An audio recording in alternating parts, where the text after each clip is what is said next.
Hello everyone, তোমরা যারা আজকে ইসলাম শিক্ষা দ্বিতীয় পত্র পরীক্ষা দিয়েছো, যে তোমাদের 300টা এমসিকিউ এর একটা ম্যারাথন ক্লাস নিয়েছিলাম, 100% তোমাদের 90% কমন পড়েছে, মানে প্রায় 27টি এমসিকিউ কমন পড়েছে।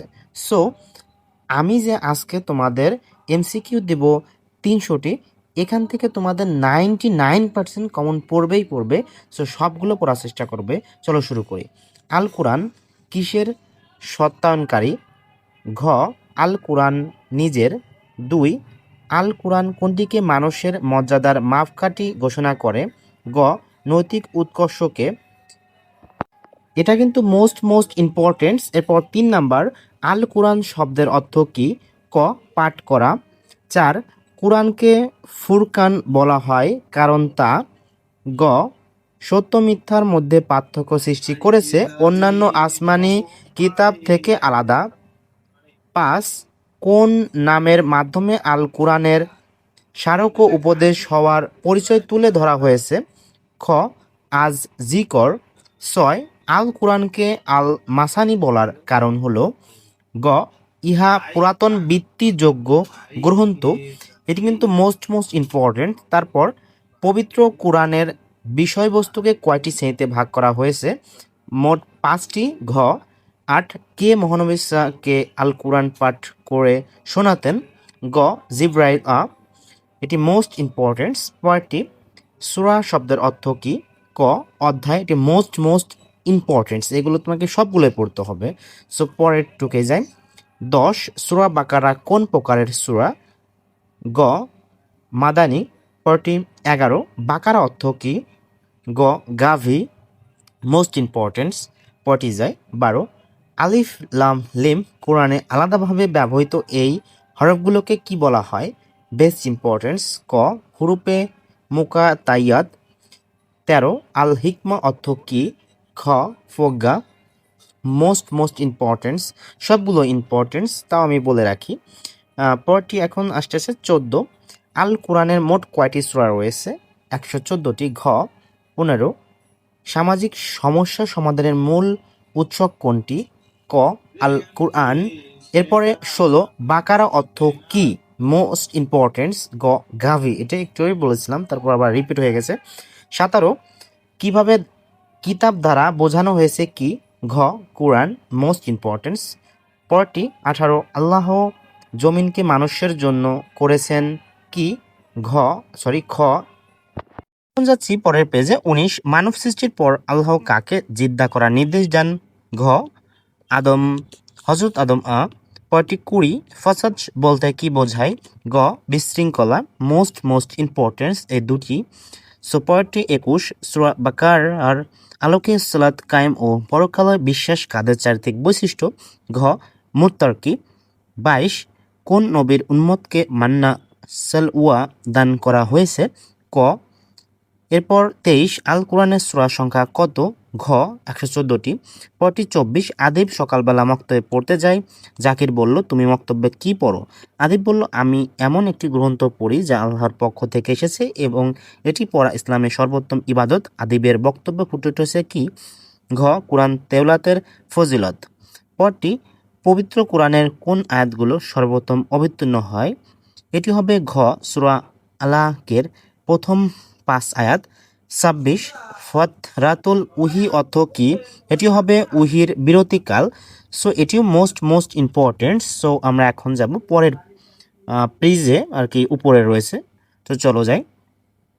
সবগুলো মোস্ট ইম্পর্টেন্ট, সবগুলো পড়বে। ওকে। সো 16. হজ অর্থ কি? ক. ইচ্ছা করা। 17. কোন ইবাদতে বিনয় ও আনুগত্যর পূর্ণ প্রকাশ ঘটে? খ. সালাত। পরটি 18. দৈহিক ও আর্থিক ইবাদত কোনটি? এটি হবে তোমার ঘ. হজ। Most importance. 19. কোন ইবাদতকে মুমিনদের মিরাজ বলা হয়? ক. এটিও কিন্তু ভেরি ইম্পর্টেন্স। আবারও বলি, সবগুলো ইম্পর্টেন্স। 300টি এমসিকিউ এর মধ্যে তুমি 90% কমন পাবে। কোন ইবাদতে বিনয় ও আনুগত্যের পূর্ণ প্রকাশ ঘটে? এটি হবে ঘ. সালাত। 21. জাকাত অর্থ কি? গ. পবিত্র করা। এটিও মোস্ট ইম্পর্টেন্স। এগুলো সব ভালো করে পড়বে। ওকে। এরপরে 22. আল্লাহর বান্দা এবং কুফরের মধ্যে ব্যবধান হচ্ছে কি? গ. সালাত ত্যাগ করা। 23. দৈহিক ও আর্থিক কোনটি? এটি হবে ঘ. হজ। এটিও মোস্ট ইম্পর্টেন্ট। ওকে, সো পরেরটি আছে 24. পৃথিবীতে আল্লাহ মানুষকে কি হিসেবে মনোনীত করেছেন? এটি হবে খ. এটি কিন্তু মোস্ট ইম্পর্টেন্ট। সো এখন যাব আমরা পরের পেজ। ওকে, সো আমরা আজকে প্রথম অধ্যায় দিচ্ছি। আগামীকাল সবগুলো একটি ম্যারাথন ক্লাসে পাবে। মোট 1 ঘন্টা একটি ক্লাস হবে, সবগুলো কমন পাবে। সো 27. পবিত্র কোরআন আল্লাহর পক্ষ থেকে যেভাবে নাজিল হয়েছিল এখনও সেভাবেই আবিষ্কৃত আর কি অবস্থান বিদ্যমান। কারণ এটি হবে ক. সংরক্ষণের দায়িত্ব স্বয়ং আল্লাহ। যাই হোক, 28. সূরা বাকারার আলোকে আদর্শ বিশ্বাস এবং পরকালে বিশ্বাস কাদের চারিত্রিক বৈশিষ্ট্য? এটি হবে গ. মুত্তাকি। 29. কোন সাহাবীকে গ্রন্থাকারে কোরআন সংকলনের দায়িত্বপ্রাপ্ত হন? এটি হবে খ. জাহেদ ইবন সাবিতরা।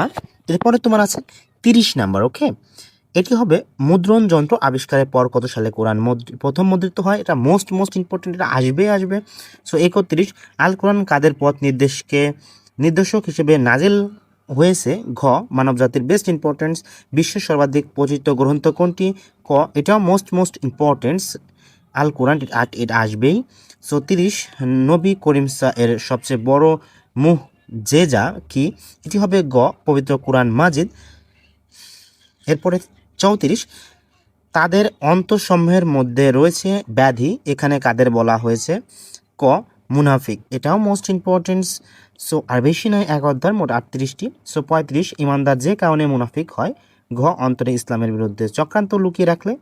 সো এখন যাব 36-এ। আদম ও হাওয়া আসসালাম কে জান্নাতে আল্লাহ তাআলা ইতিবাচক নির্দেশ দিয়েছিলেন। এটি হবে তোমার ওয়েটস, এটি হবে খ. তোমার যা ইচ্ছা আহার করো। ওকে, সো এখন যাব 37-এ। ইসলাম প্রসার ও প্রতিষ্ঠার সব পর্যায়ে সর্বাধিক ক্ষতি সাধন করেছে কারা?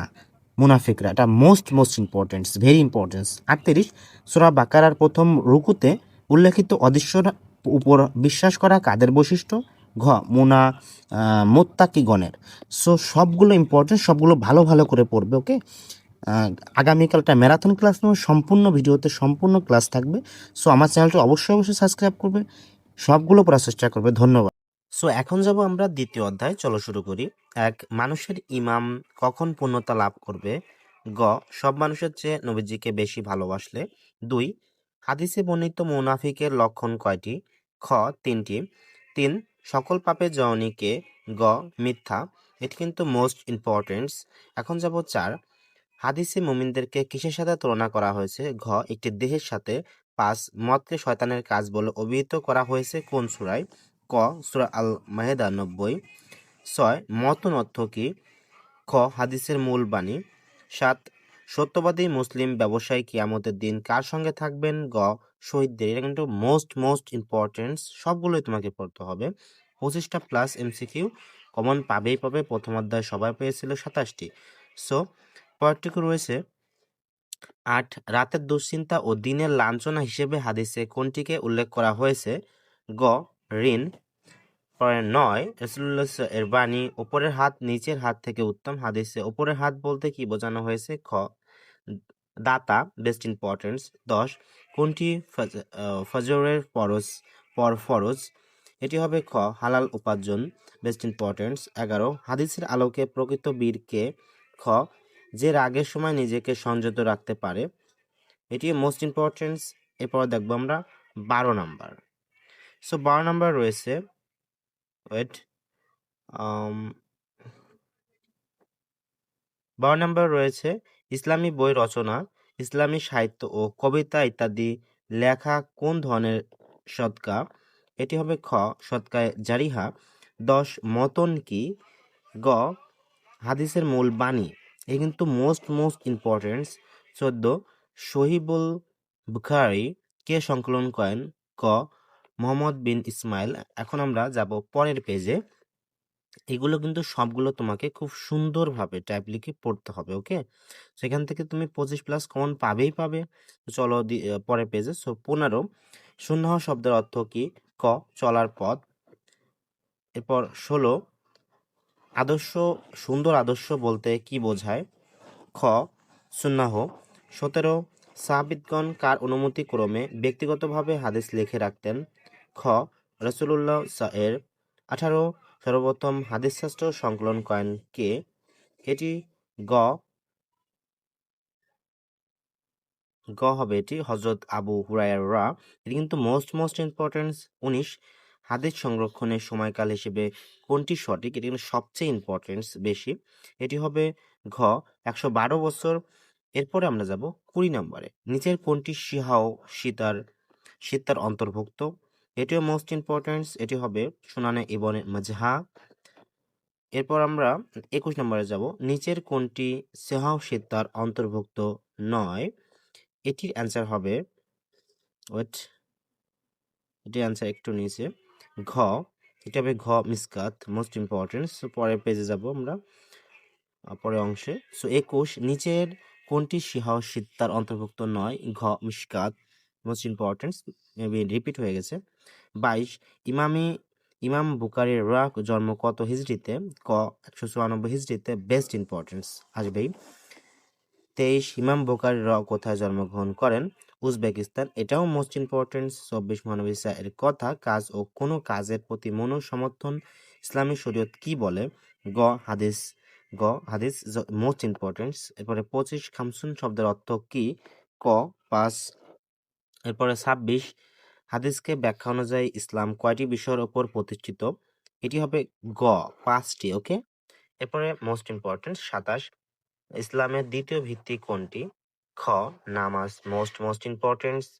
পরে 28 ইমানের অর্ধাংশ কি? ঘ সবর। সো এগুলো সবগুলো ইম্পর্টেন্ট, সবগুলোই পড়বে। মোট 7টি অধ্যায়, মোট 300টি এমসিকিউ দেবো। সো এখন যাব আমরা পরের পেজে। সো পরের পেজে চলে এসেছি। 28 ইমানের অর্ধাংশ কি? ঘ সবর। 29 লজ্জা কিসের বিশেষ শাখা? গ ইমানের, মোস্ট ইম্পর্টেন্স। 30 উপরের হাত থেকে নিচের হাত উত্তম। হাদিসের উপর হাত থেকে বলতে কি বোঝানো হয়েছে? ক দাতা, বেস্ট ইম্পর্টেন্স। 31 হাদিসে বর্ণিত মুনাফিকের লক্ষণ কয়টি? খ 3টি। 32 হাদিস বর্ণনাকারীদের ধারাবাহিকতাকে বলা হয় কি? খ সনদ। এখন 33 নিচের কোনটি সিত্তায় অন্তর্ভুক্ত? ঘ সুনানে ইবনে মাজাহ, মোস্ট ইম্পর্টেন্স। 34 সনদ বিবেচনায় হাদিস কত প্রকার? এটি হবে খ 3 প্রকার। দেন 35 ইমানের সর্বশ্রেষ্ঠ শাখা কোনটি? ক লা ইলাহা ইল্লাল্লাহ বলা। সো এখন যাব পরের পেজে। সো এখানে রয়েছে 36 হাদিসের মূল বক্তব্যকে কি বলা হয়? ক মতন। এরপর 37 সর্বাধিক হাদিস বর্ণনাকারী সাহাবী কে ছিলেন? গ আবু হুরায়রা, এটা মোস্ট ইম্পর্টেন্স। এরপর 38 হাদিসে ফরজের পরে ফরজ বলা হয় কোন ইবাদতকে? গ হালাল উপার্জনকে, মোস্ট ইম্পর্টেন্স। 29 সব পাপের জননীকে? মিথ্যা, গ। এরপর 40 ইমাম মালিক রচিত গ্রন্থ কোনটি? খ আল মুয়াত্তা, মোস্ট ইম্পর্টেন্স। দেন 41 হাদিস যাচাই বাছাইয়ের প্রধান মানদণ্ড কি? এটি অ্যান্সার হবে ক সনদ। অ্যান্ড লাস্ট ওয়ান 42 উহি গাইরে মাতলো বোঝায়। এটি হবে খ হাদিস, মোস্ট ইম্পর্টেন্ট। সো এগুলো থেকে তোমার 25টা প্লাস এমসিকিউ অবশ্যই কমন পাবা, সবগুলো পড়বা। আমি ধীরে ধীরে দিয়ে দেবো, আমি একটার আগে সবগুলো দিয়ে দেবো, সব অধ্যায়। সো আমার চ্যানেলটা অবশ্যই সাবস্ক্রাইব করবে। ধন্যবাদ। চলো এখন আমরা দেখব লাস্ট অন তৃতীয় অধ্যায়। সো তৃতীয় অধ্যায় মোস্ট ইম্পর্টেন্স। এক আজিমতের সত্য হলো ঘ সব মুজাতাহিদের ঐকামত্য। 2 কোন মশালার বিষয়ে মুজতাহিদ নীরব থাকলে প্রমাণিত হয়? ক সে বিষয়ে তার সম্মতি আছে, মোস্ট ইম্পর্টেন্স। 3 সময়কাল ও সংগঠনের প্রকৃতি অনুসারে ইজমাকে কয়টি স্তরে ভাগ করা হয়েছে? খ 4টি। 4 ইজমাহার 4টি স্বতন্ত্র স্তরকে একত্রে কি বলা হয়? খ মারাতিবুল ইজমা। 5 মারাতিবুল ইজমা বলতে কি বোঝায়? গ ইজমার স্তর। 6 ইজমার মাধ্যমে কি হয়? গ আগত দিনের সমস্যা সমাধান করা যায়।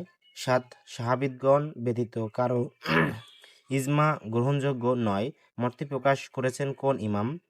গ ইমাম মুহাম্মদ 8 আভিজ আজিমাত ও রুকসাত এর দুটি ইজমার। ঘ রকন। 9 আল ইজমা অর্থ কি? খ একমত হওয়া। So 8 9 most important. এখন যাব পরের পেজে। সো এখানে রয়েছে 10 ইজমার মাধ্যমে কি হয়? গ আগত দিনের সমস্যা সমাধান করা যায়, রিপিট হয়ে গেছে। 11 ইজমার ক্ষেত্রে আজিমত ও রুকসাত কি? ক রকন, এটাও মনে হয় যাক। 12 কাজে কর্মে আপনি তাদের সাথে পরামর্শ করুন, এই আয়াতে কোন বিধানের ভিত্তি নিহিত আছে? ক ইজমা। 13 ইসলামী শরীয়তের উৎস কয়টি? খ 4টি। মোস্ট ইম্পর্টেন্ট, তোমাকে পড়তে হবে সবগুলো। 14 আরবি ইজমা শব্দের বাংলা অর্থ কি? ক একমত হওয়া। 15 আল কোরআন ও হাদিসের পরেই কোনটির স্থান? ক ইজমা। Best importance. 16 ইজমা শব্দটি কোন ক্রিয়াকূল থেকে উৎপন্ন? এটি হবে ক জাবউন। 17 ইজমা ইসলামী শরীয়তের কতম উৎস? গ এটি কিন্তু বেস্ট ইম্পর্টেন্স, তৃতীয় হবে। সো আমরা এখন যাব পরের পেজে, চলো যাই। 18 আমার উন্মত বিভ্রান্তির ওপর একমত হবে না, এর মর্মার্থ কি? এটি হবে গ ইজমা ইসলামীর আইনের উৎস। 19 কাদের ঐকমত্যের দ্বারা সর্বপ্রথম ইজমা প্রতিষ্ঠিত হয়? খ সাহাবীদের। 20 ইজমার ক্ষেত্রে আজিমত ও রুকসাত কি? খ রুকন, বেস্ট ইম্পর্টেন্স। 21 ইমান মালিক এর মতে ইজমার আহল হবেন কে? ঘ মদিনাবাসী। ইজমার রকন কয়টি? বেস্ট ইম্পর্টেন্স, 2টি। ক 23 রুকসাত অর্থ কি? ক ঐচ্ছিক, বেস্ট ইম্পর্টেন্স। 24 আল ইজমা অর্থ কি? ঘ একমত হওয়া। এটা বেস্ট ইম্পর্টেন্স। আমি আবার বলি, এগুলো থেকে সব কমন পাবে। চলো দেখি মোস্ট ইম্পর্টেন্ট টপিক 14 অধ্যায়। কিয়াস সম্পর্কিত কোন বাক্যটি সঠিক? এটার উত্তর হবে গ কিয়াস ইজমার পরিপন্থী হবে না।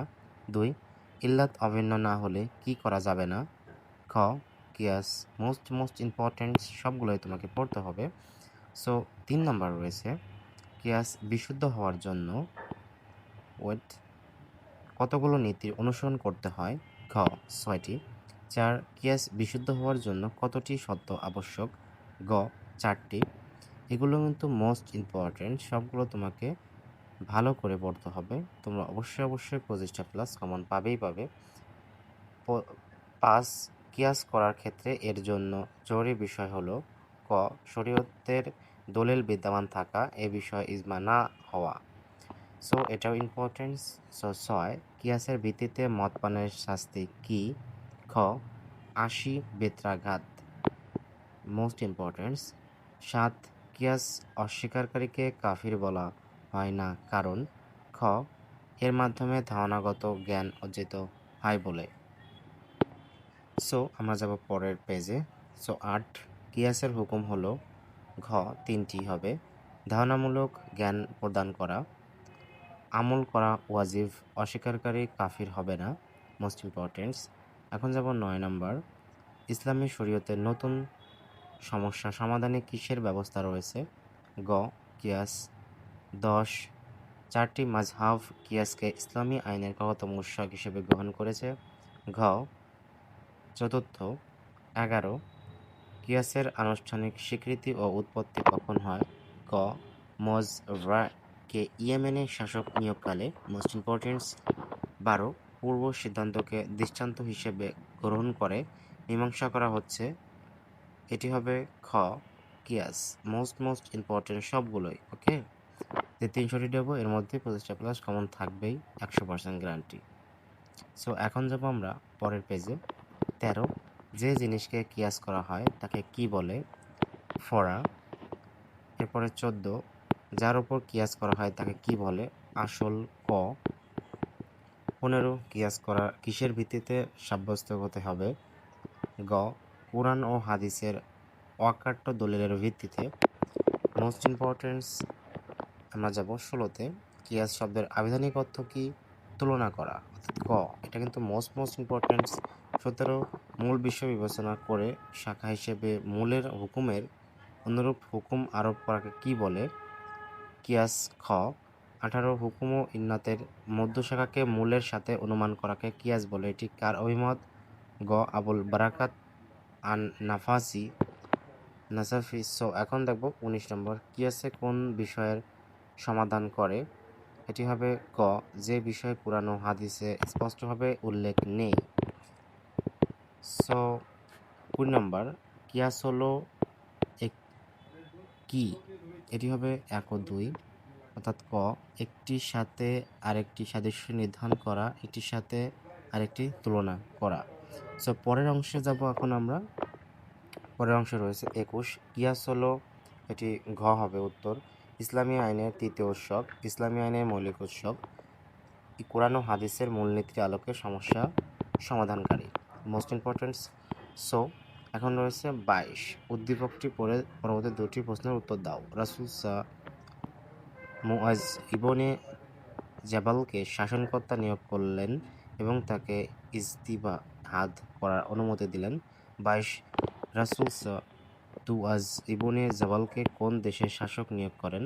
এটি হবে ঘ 20, মুআজ ইবনে জাবাল তখন ইজতেহাদ করবেন কখন বা যখন? ঘ এটি তিনটাই হবে সমস্যার সমাধান কোরআনে পাওয়া না যায়, 2 সমস্যার সমাধানে হাদিসে পাওয়া যায় না, মানে তিনটাই হবে। সো পরটি দেখি আমরা। 24, ক ক দেশের সরকারের কিছু বোতলজাত কোমল পানীয়ের মধ্যে নেশা জাতীয় উপাদান পাওয়া যাওয়ার কিছু আলেমের মতামত নিয়ে তা নিষিদ্ধ করে দেয়। 24, ক দেশের সরকারের গৃহীত সিদ্ধান্ত ইসলামের পুনঃসারকে ইঙ্গিত দেয়? এটি হবে ঘ। সো 25, যে কি উদ্দীপকের বর্ণিত সমস্যার সমাধান প্রমাণ করে? এটি হবে ক ইসলামে গতিশীল জীবন ব্যবস্থা, ইসলামের চিন্তা ও গবেষণার সুযোগ রয়েছে। সো লাস্ট ওয়ান, ইল্লাত দ্বারা বোঝানো হয় কি? ক কার্যকলাপ। সো পরেরটি দেখব 27, গাঁজা বা অন্য নেশাজাতীয় বস্তুকে কৃষির সাথে কিয়াস করা যায়? মদ। Best importance. 28, কিয়াসের উদ্ভব হওয়ার কারণ কি? ক নতুন সমস্যার সমাধান করার জন্য। Best importance. 29, কিয়াসের উৎপত্তি কোথায় পরিলক্ষিত হয়? ক রাসূল এর জীবনে। 30, রাসূল মুআজ ইবনে জাবালকে কোথায় প্রেরণ করেন? ইয়েমেনে। ওকে, সো ঘ হবে। এরপরে পরেরটি 31, আবু বকরকে খলিফা নির্বাচিত করা হয় কিসের সাথে তুলনা করে? ইমামতি, অর্থাৎ খ। সো 32, হে বিচক্ষণ জ্ঞানীগণ, তোমরা গভীর চিন্তাভাবনা করে সিদ্ধান্ত গ্রহণ করো। এ আয়াত শরীয়তের কোন উৎসকে নির্দেশ করে? কিয়াস। ক মোস্ট ইম্পর্টেন্ট। 33, তারা কি চিন্তা গবেষণা করে না? না তাদের অন্তর বন্ধ করে দেওয়া হয়েছে? সরি, এটি কার বাণী? ক আল্লাহর। সো 34 দেখব, তারা কি কোরআন সম্পর্কে চিন্তা গবেষণা করে না? না তাদের অন্তরে তালাবদ্ধ করে দেওয়া হয়েছে? এটি কোন সূরার অংশ? ঘ সূরা মুহাম্মদ 24। Best importance. 35, কিয়াস যে উপাদানের গুলোর ভিত্তিতে উৎপত্তি লাভ করে তাকে কি বলে? গ কিয়াসের রুকন। Most importance. পরবর্তী পেজে যাব। 36, কিয়াসের রুকন কয়টি? 4টি। গ 37, কিয়াসের 4টি রুকনের মধ্যে প্রধান কোনটি? ইল্লাত। খ মোস্ট ইম্পর্টেন্ট, এটা আসবেই। সো 38 দেখব, কিয়াত কিসের ওপর অনুমান বা কিয়াস করা হয়? ক আসল। এরপরে 39 দেখব আমরা, মূল বিধানের সাথে তুলনা করে যে বিষয়ে নতুন করে হুকুম জানতে হবে বা যা কিছু অনুমান করতে হয় তাকে কি বলে? ঘ শাখা প্রশাখা। সো পরে দেখব 40-এর উদ্দীপকে আছে, জনপ্রবাসীদের মনে প্রশ্ন জাগে যে আজকের যুগে প্রচলিত অনেক বিষয় রাসূল এর সাহাবাদের যুগে বিদ্যমান ছিল না। গবেষকগণ এর কিছু বৈধ আবার কিছু অবৈধ বলে মত দিয়ে থাকেন। যে বিষয়ে কোরআন ও হাদিসে স্পষ্ট কিছু বলা নেই তা বৈধ বা অবৈধ হয় কি করে? রাশিদের বন্ধু রফিক বলেন, প্রচলিত বিষয়টিতে কোরআন ও হাদিসে বর্ণিত অনুরূপ বিষয়ে বৈধ বা অবৈধ হওয়ার কারণ বিদ্যমান থাকলে তাকে বৈধ বা অবৈধ বলা যাবে। পবিত্র কোরআনে মদকে হারাম বলা হয়েছে। মদ হারাম হওয়ার কারণ নেশা, অতএব নেশা সৃষ্টিকারী বস্তু যে নামে হোক তা হারাম হবেই হবে। সো উদ্দীপকটা ভালো করে পড়েছো আশা করি। তো 40 দেখি, রফিকের বক্তব্য যে বিদ্যমান কারণে উল্লেখ আছে তাকে কিয়াসের পরিভাষায় কি বলা হয়? ইল্লাত। খ এটা কিন্তু মোস্ট ইম্পর্টেন্ট, এই সিস্টেমে একটা প্যাটার্ন আসবে। সো 41, উদ্দীপকে বর্ণিত বিষয়টির মাধ্যমে কি হয়? এটি হবে আনসার ঘ তিনটায় নতুন উদ্ভব সমস্যার সমাধান করা যায়, মানুষের সামাজিক মর্যাদা বৃদ্ধি পায়, মানুষের বিচার বুদ্ধি ও চিন্তার প্রয়োগ করা যায়। তো পরবর্তী অধ্যায়গুলো পেতে সাবস্ক্রাইব করে রাখো এবং আজকে একটার মধ্যে দেওয়ার চেষ্টা করব। এর মধ্যে থেকেই তুমি 25টি প্লাস কমন পাবে 300টির মধ্যে। ধন্যবাদ, সাবস্ক্রাইব করো।